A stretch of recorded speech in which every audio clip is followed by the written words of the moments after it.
Hello बच्चों, मैं Guddu sir आप सभी का इस वीडियो में स्वागत करता हूं। बच्चों, आज हम जिस टॉपिक के बारे में आज हम चर्चाएं करेंगे, अर्थात जिस चैप्टर के बारे में हम चर्चा करेंगे, उस चैप्टर का नाम क्या है? समुच्चय है, अर्थात सेट है। क्लियर? तो आज हम सेट के बारे में डिस्कस करेंगे कि वास्तव में सेट होता क्या है। ठीक है, तो सेट के पहले हम एक बात आपको और भी बताना चाहते हैं। ठीक है, कि अगर आप क्लास 11th की आप स्टूडेंट्स हैं, तो आज मैं एनसीईआरटी पढ़ाने जा रहा हूं। मैंने नगीन प्रकाशन की बुक से जितने भी क्वेश्चन वहाँ पर हैं, ठीक है, उसको मैंने सॉल्व करके उसको मैंने प्लेलिस्ट में रख दिया है। अगर आप अभी तक उसको ना देखे हो तो वहाँ से आप देख लेंगे, तो आपको कुछ कॉन्सेप्ट आपका क्लियर हो जाएगा। ठीक है, और अगर आप हमारे चैनल पर नए हैं तो आप चैनल को भी सब्सक्राइब कर लें, लाइक कर दें, शेयर कर दें और बेल आइकन की बटन को अवश्य दबा दें।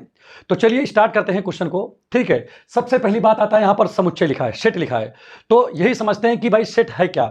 ठीक है, तो सीधी सी बात यही है कि अगर आपसे कोई पूछे कि सेट किसे कहते हैं, ठीक है, तो आप यही बोलोगे, a well defined collection of object is known as set. ठीक है, फिर से बोल दे रहा हूं, समझ लीजिए, a well defined collection of object is known as set. ठीक है, हिंदी में बोल दे रहा हूं, सुपरिभाषित वस्तुओं के संग्रह को समुच्चय कहते हैं। अब यहां पर देखिए, वेल डिफाइंड का मतलब सुपरिभाषित होता है। ठीक है, तो एक चीज यहां पर समझने की बात है कि भाई अब जैसे मैंने बोला डिफिनीशन, आप कहोगे सर जी डिफिनीशन तो बात समझ में नहीं आ रहा है। ठीक है, तो कोई बात नहीं है। ठीक है, मैं आपको इसको और भी इजी करके बता देता हूं। ठीक है, जैसे कोई कलेक्शन हो, कलेक्शन क्या हो सकता है? देखिए, जैसे कई बुक हैं तो बुकों का कलेक्शन हो गया, कई पेन रखे हुए हैं तो पेनों का कलेक्शन हो गया। मतलब जैसे कई जगह जैसे कपड़े रखे हुए हैं तो कपड़ों का कलेक्शन हो गया। बात समझ में आ रहा है कि नहीं आ रहा है? ठीक है, इसी प्रकार से मैंने आपको बताया कि लेखक ही लेखक के नाम लिख दिए जाए तो ये लेखकों का कलेक्शन हो गया, अध्यापक के नाम लिख दिए जाए कई तो अध्यापकों का कलेक्शन हो गया। बात समझ में आ रहा है कि नहीं आ रहा है? इसी प्रकार से मेज अगर रखे हों तो मेजों का कलेक्शन हो जाएगा। ठीक है, आपने कभी कभी देखा होगा किसी भी दुकान के बाहर जब जा देखें, मतलब बाहर एक बोर्ड लगा रहता है। ठीक है, क्या लिखा रहता है? क्या लिखा रहता है? मोबाइलों का कलेक्शन, मोबाइल कलेक्शन, मतलब उस दुकान के अंदर बहुत सारी मोबाइल रखी हैं तभी मोबाइल कलेक्शन लिखा है। तो अब यहाँ कलेक्शन का मतलब यहाँ पर संग्रह है। ठीक है, तो क्लियर हो गया नहीं हो गया? तो कहने का तात्पर्य है, कोई भी कलेक्शन अगर सुपरिभाषित है अर्थात वेल डिफाइंड है तो वो कलेक्शन क्या होता है? वो सेट होता है, अर्थात समुच्चय होता है। ठीक है, यहाँ पर कलेक्शन ही समुच्चय होता है, कलेक्शन ही सेट होता है। बस केवल क्या ध्यान देने की बात है कि अगर वो कलेक्शन वेल डिफाइंड है। अब आप कहोगे कि भाई जैसे अब यहाँ पर एक चीज और भी मैं आपको बताना चाहूंगा, नंबरों का कलेक्शन। ठीक है, ये भी भाई कई नंबर है तो नंबर का कलेक्शन हो गया ना। अब यहां पर देखिए, आप समझ गए होंगे कलेक्शन क्या है, लेकिन अब आपके समझ में ये बात आ रही है कि भाई कोई कलेक्शन कब वेल डिफाइंड है, माने कब सुपरिभाषित है। ठीक है, अगर कोई कलेक्शन अगर वो सुपरिभाषित हो गया तो वो कलेक्शन तुरंत क्या हो जाता है? वो सेट हो जाता है। बात समझ में आगे नहीं है क्या? चलिए कैसे? अब आप कहोगे सर जी ये बताइए कि हम कैसे जाने कि वेल डिफाइंड है? तो सीधी सी बात, आप एकदम ये देखिए, पढ़ी लिखी एकदम उसमें आप समझिएगा। ठीक है, आप इतना आपको माइंड में रखना है, अगर कई व्यक्ति, ठीक है, आप ही अकेले नहीं, कई व्यक्ति किसी चीज को अगर सेम बोलते हैं तो इसका मतलब वो कलेक्शन वो वेल डिफाइंड है। अब जैसे कैसे मैं कह रहा हूं, the collection of first 5 natural number, मैं बोल रहा हूं collection of first 5 natural number, मतलब इसका क्या हुआ कि प्रथम 5 प्राकृत संख्याओं का संग्रह, इसका हिंदी हुआ। ठीक है, ठीक है, तो ये बताइए, अगर मैं कहूं, अगर मेरी बात आए तो मैं तो बोलूंगा कि भाई प्रथम 5 प्राकृत संख्या जो होती है, फर्स्ट 5 नेचुरल नंबर जो होता है वो होता है 1 2 3 4 5। ठीक, लेकिन क्या आपसे पूछा जाएगा तो आप क्या बताओगे भाई? इसमें आप क्या कुछ दूसरा बताओगे? आप भी तो यही बोलोगे 1 2 3 4 5।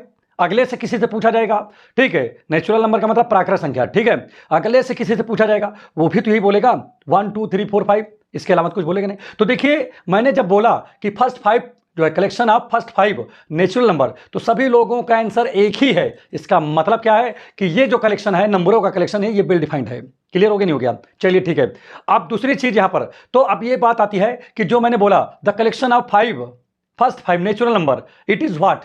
So it is a set because it is a well defined. Clear हो गया नहीं हो गया? ये क्या है? एक सेट है क्योंकि ये क्या है? वेल डिफाइंड है। चलिए दूसरी चीज यहां पर ध्यान देता हूं। अब यहां पर मैं बात करूं द कलेक्ट, देखिए, अब एक कोई आपसे पूछ ले कि चलिए ठीक है बताइए भाई, the collection of all dangerous animal in the world, आप यहां पर बताइए। ठीक है, तो आप ये चेक करोगे कि ये कलेक्शन वेल डिफाइंड है कि नहीं है। कौन सा collection? All dangerous animal in the world.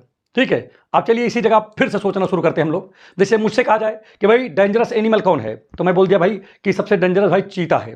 ठीक है, लेकिन आपसे पूछ ले तो आप बोल दोगे सर सबसे डेंजरस एनिमल तो हमको लग रहा है सर शेर है। अब इसी जगह बदल हो गया। ठीक है, अगर सभी का आंसर एक ही होता तो ये भी वेल डिफाइंड होता। इसलिए जो है the collection of dangerous animal in the world, ये क्या होगा, ये जो है सेट नहीं है। क्लियर हो गया नहीं हो गया? सेट होने के लिए क्या होना चाहिए, कलेक्शन वेल डिफाइंड होना चाहिए। लेकिन जहां पर वेल डिफाइंड कब होगा, जिसका आंसर सेम वन होना चाहिए, एक ही होना चाहिए, वो वेल डिफाइंड होता है। और जिसका आंसर कई हो गए वो वेल डिफाइंड नहीं है। बात समझ में आ रहा ही नहीं आ रहा है? जैसे आपसे मैं पूछूं ये क्या है, तो आप सीधे सीधा यही बोलोगे कि भाई मार्कर है। अगले से पूछूंगा ये भी बोलेगा मार्कर है, किसी और से पूछूंगा वो भी बताएगा मार्कर है। तो इसका मतलब ये क्या है, ये वेल डिफाइंड है। ठीक है, अगर इसी प्रकार से आप समझिएगा, कोई चीज अगर वेल डिफाइंड है तो वो सेट होगा, अगर वेल डिफाइंड नहीं है तो सेट नहीं होगा। ठीक है, तो चलिए एनसीईआरटी के कुछ क्वेश्चन उठाते हैं और वहां पर बात करते हैं कि वास्तव में वो क्या है, वो वेल डिफाइंड है कि नहीं वेल डिफाइंड है। अगर वेल डिफाइंड होगा, देखिए वास्तव में मैंने आपको ये भी एक बात बता दिया कि कलेक्शन ही जो होता है वही सेट होता है। अगर कोई कलेक्शन अगर वेल डिफाइंड है तो वो सेट होगा, अगर वो कलेक्शन वेल डिफाइंड नहीं है तो सेट नहीं होगा। क्लियर है कि नहीं क्लियर? तो चलिए क्वेश्चन को सॉल्व करते हैं, देखते हैं कि क्या लिखा है। अब यहां पर देखिए पहला जो क्वेश्चन लिखा हुआ है, देखिए एनसीईआरटी का हम क्वेश्चन सॉल्व कर रहे हैं। इसमें लिखा है which of the following are sets justify your answer, ये लिखा हुआ है। देखिए बिल्कुल लगाने की जरूरत नहीं है, केवल इसको समझने की जरूरत है। पहली बात यहां क्या लिखा है, देखिए एनसीईआरटी का 1.1 एक्सरसाइज है ये, ठीक है, और बहुत इंपॉर्टेंट है। ठीक है, लिखा है the collection of all the month of a year beginning with the letter J. कह रहा है, फिर समझ लीजिएगा, कह रहा है collection of all the month of a year beginning with the letter J. आप कह रहा जे से शुरू होने वाले, ठीक है, वर्ष में जे से शुरू होने वाले कौन महीनों का संग्रह, ये दिया है। अब ये पूछ रहा है कि ये क्या सेट होगा कि नहीं होगा। चलिए ठीक है, एक शब्द मुझे जरा बताइएगा, ठीक है, क्या कि जैसे मैं अगर मुझसे कोई पूछेगा भाई कि वर्ष में कौन कौन सा महीना ऐसा होता है जो जे से शुरू होता है, तो मैं बोलूंगा जनवरी, जून, जुलाई, और इसके अलावा मुझे नहीं पता भाई, होता ही नहीं है इसलिए नहीं पता है। ठीक है, लेकिन अगर आपसे पूछा जाएगा कि भाई आप बताइए कि जो है वर्ष में ऐसे कौन कौन से महीने हैं जो मतलब किससे स्टार्ट होता है, जे से स्टार्ट होता है, तो आप भी तो ही बोलोगे जे बोलोगे।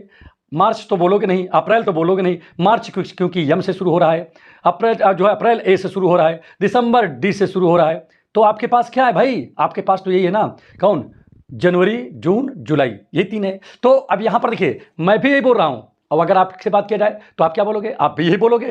तो इसका मतलब ये जो कलेक्शन दिया हुआ है, ये कलेक्शन कैसा है, वेल डिफाइंड है। बात समझ में आगे नहीं आ गया? अगर ये कलेक्शन वेल डिफाइंड है तो हम इसे क्या बोलेंगे, इसे बोलेंगे सेट। लिखेंगे it is a set because it is a well defined collection. Clear हो गया नहीं हो गया? ये आप लिखोगे इसके नीचे, ठीक है। और हिंदी मीडियम के हो तो आप लिखोगे यह एक समुच्चय है क्योंकि यह सुपरिभाषित है। बात समझ में आ गया नहीं आ गया? अगला क्वेश्चन लिखा है the collection of 10 most talented writer of the world. अब यहां पर क्या कह रहा है, यहां पर कह रहा है कि सुन लीजिएगा, the collection of 10 most talented writer of the India. ठीक है, मोस्ट टैलेंटेड, ठीक है, 10 मोस्ट टैलेंटेड राइटर इंडिया में कौन कौन से हैं। आपसे अगर मुझसे पूछा जाए तो मैं तो जिसका जिसका नाम लूंगा, मान लीजिए राइटर का कोई, अब देखिए इसी जगह समझिएगा, अब ये कलेक्शन क्या वेल डिफाइंड है कि नहीं है, ये सोचने की बात है। तो मैं बोलूंगा कि जो जो क्या अच्छा चीज़, और भी यहाँ पर समझने की बात है कि जो क्या मैं राइटर बोलूंगा, क्या आप भी वही राइटर बोलोगे, ऐसा तो है नहीं। जैसे मुझे मुंशी प्रेमचंद्र पसंद है तो हो सकता है कि आपको जो है ना पसंद हो, तो यहाँ पर क्या हो गया, अपवाद हो गया ना। माने दोनों में अपवाद क्या मतलब है कि दोनों का थिंकिंग अलग अलग हो गया। भाई मुझे जो टैलेंटेड लगेंगे मैं उसको अपना बताऊंगा ना, और आपको जो टैलेंटेड लगेंगे आप अपना बताओगे कि नहीं बताओगे। तो आपको जो टैलेंटेड लगेंगे आप अपने बताओगे, हम अपने बताएंगे। इसका मतलब ये क्या हो गया, यहां पर आंसर अलग हो गया। अलग हो गया नहीं हो गया? जब आंसर अब यार यही सीधी सीधी बात समझो कि राइटर क्या कोई एक 10 राइटर तो नहीं, बहुत से राइटर हैं। ठीक है, तो आपसे पूछा जाएगा अपने हिसाब से आप कोई राइटर बताओ दोगे, हमसे पूछा जाएगा हम अपने हिसाब से राइटर बताएंगे, अगले से पूछा जाएगा अगला कोई राइटर बताएगा। तो इसका मतलब क्या हुआ, इसका मतलब ये जो कलेक्शन है वो वेल डिफाइंड नहीं है। तो आप इस वाले सवाल में क्या लिखोगे, लिखोगे the collection of 10 most talented writer of India is not well defined. ये वेल डिफाइंड नहीं है, that's why it is not a set. ठीक है, अगर हिंदी मीडियम के हो तो आप लिखोगे यह सुपरिभाषित, आप लिखोगे यह जो है, आप इसमें लिखोगे यह समुच्चय नहीं है क्योंकि यह सुपरिभाषित संग्रह नहीं है। ठीक है, आप इसको लिख दोगे। अगला क्वेश्चन यहां पर लिखा हुआ है, ध्यान दीजिएगा, ठीक है, the team of 11 best cricket batsman of the world. तो अब आपसे पूछ ले जाए कि भाई वर्ल्ड में सबसे बेस्ट जो है 11 क्रिकेटर कौन कौन से हैं। ठीक है, कौन सा है, क्रिकेटर पूछ रहा है कि बैट्समैन, अच्छा बैट्समैन पूछ रहा है, तो बैट्समैन कौन कौन से हैं।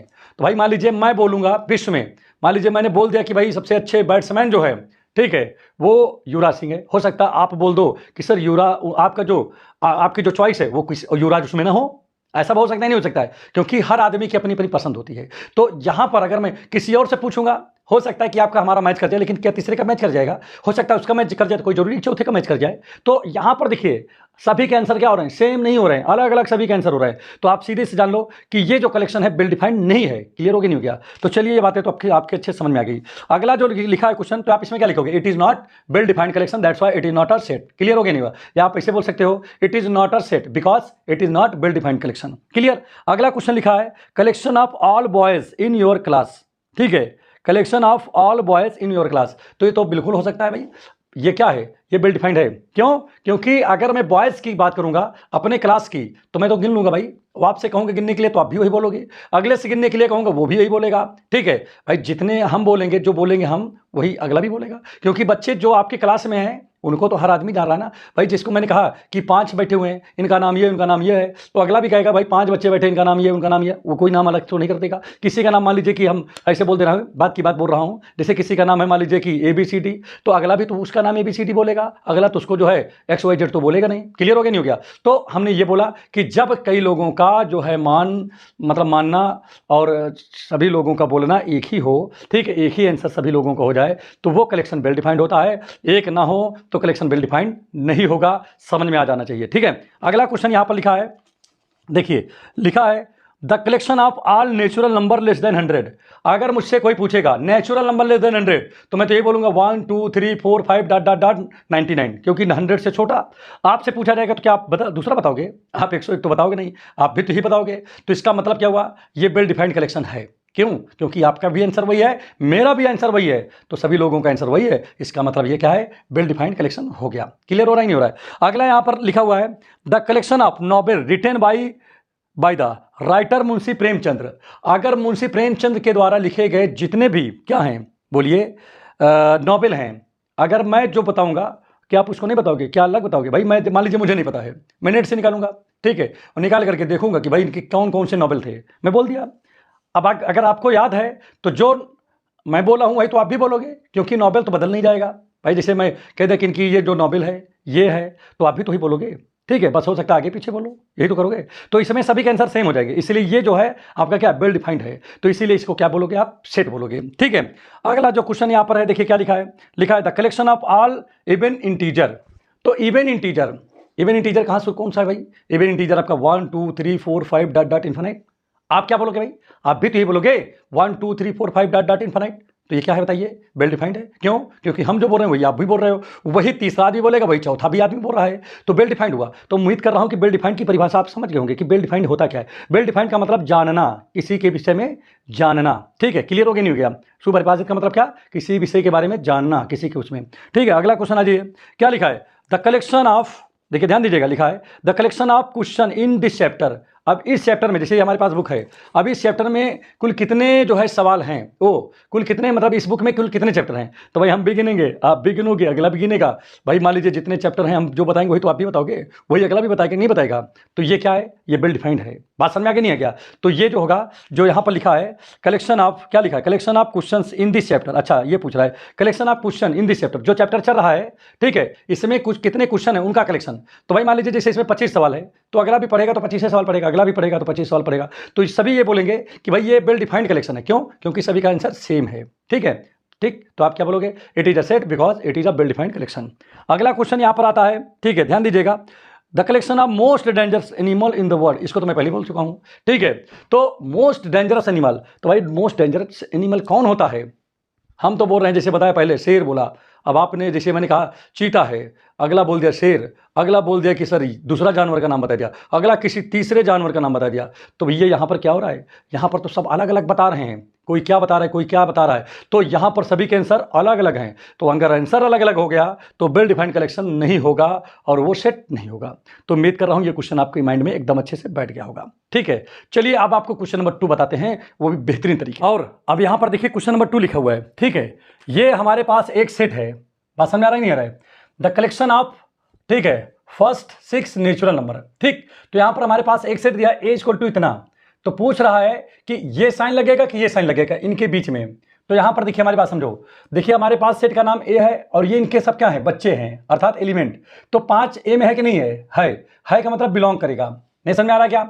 अब आइए दूसरे नंबर पे 8 लिखा है, तो देखो हमारे में 8 है कहीं नहीं है, तो इसमें क्या होगा, डज नॉट बिलोंग। क्लियर। अब थर्ड वाले देखिए 0 है इसमें, नहीं है, तो ये भी नहीं बिलोंग करेगा, क्योंकि भाई जो चीज़ है ही नहीं है वो ए से कहाँ बिलोंग करेगा। ठीक है। अब यहाँ पर देखिए 4 लिखा है, तो 4 इसमें है कि नहीं है, ए में है, तो यहाँ पर बिलोंग हो जाएगा। अब आइए 2 में, 2 ए में है कि नहीं है, तो ये भी बिलोंग हो जाएगा। इसी प्रकार से 10 देखो है इसमें, नहीं है ए में, तो नहीं है, तो डज नॉट बिलोंग हो जाएगा। तो इस प्रकार से देखिए कितना आसान क्वेश्चन है, आपको इसमें कुछ करना ही नहीं पड़ा। ठीक है। अगर आपको अच्छे से समझ में आ गया है तो प्लीज़ चैनल को सब्सक्राइब कर दें, लाइक कर दें, शेयर कर दें और बेल आइकन की बटन को अवश्य दबा दें। और अब आपका जो है एनसीईआरटी जो है सिलेबस में पढ़ाऊंगा। ठीक है। और सारे क्वेश्चन एक तरफ से लगाने का प्रयत्न करूंगा ताकि कोई भी क्वेश्चन आपका ना छूटने पाए। ठीक है। और अगर आप चैनल पर नए हैं तो पुनः एक बार फिर से आपसे जो है वो है कि आप प्लीज़ आप जो है चैनल को सब्सक्राइब कर लें, ताकि हमारे द्वारा जितने भी वीडियो बनाए जाए उसके लिंक सबसे पहले आप तक पहुंच पाए। Thank you.